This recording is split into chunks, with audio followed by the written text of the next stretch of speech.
Hey guys, Senior Thesis Bart back again, and I'm here to do my episodes 2 and 3 review of Vixen. So, little apologies last week, and probably from that going forward now, Tuesdays are going to be incredibly busy days for me personally, as well as Thursdays.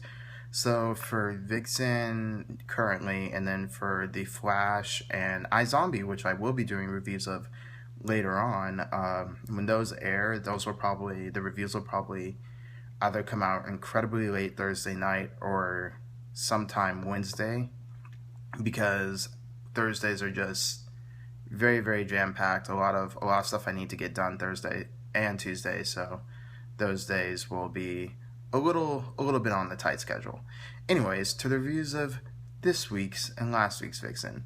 So I actually liked it better kind of going back and reviewing these together because since the episodes were 8 minutes max total, combined, it gives me a little bit more to talk about story-wise. So last week, episode 1, where that left off, Mari McCabe was being robbed, and this week she actually figures out how to use her totem, beats the ever-loving stuffing out of the robbers, and her dad basically go back to his apartment or his house.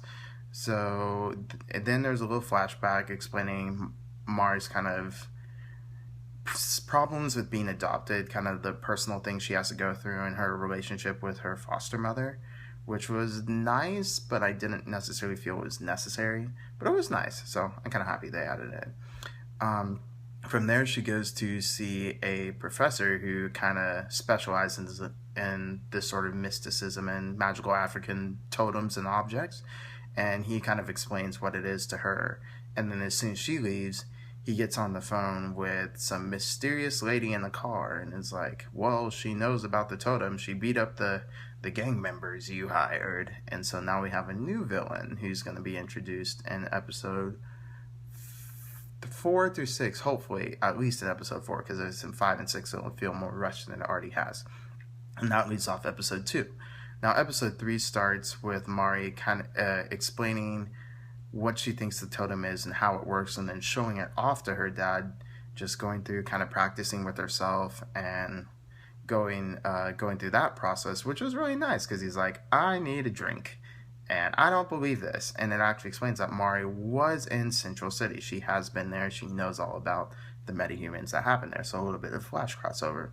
Then they get into even more of a Flash crossover when you have Cisco and Barry enter the scene, and Cisco spots who Mari is and is like, check out that hotness, and decides to call her the Vixen just because she's a fox.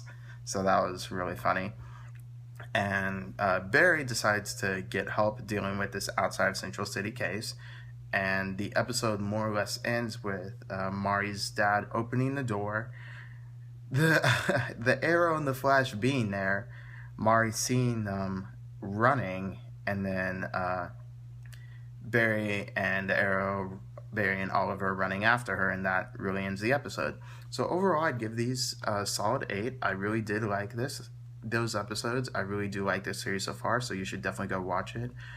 I do have a few gripes, not with the voice acting itself. I don't think I mentioned this in episode 1.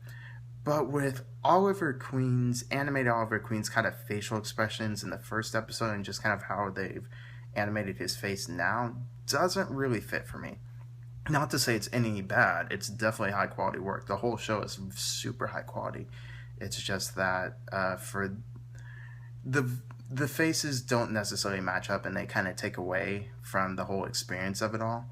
But since the episodes are really short and there's really not too much to work with. I mean, there's a lot to work with, but not an overabundance of stuff to work with. For the most part, I really enjoy it. Anyways, sorry about that. Anyways, what did y'all think? Write in the comments below. Subscribe if you haven't already. Share the videos and tell me what you thought. Alright, this is Senior Thesis Bart signing off.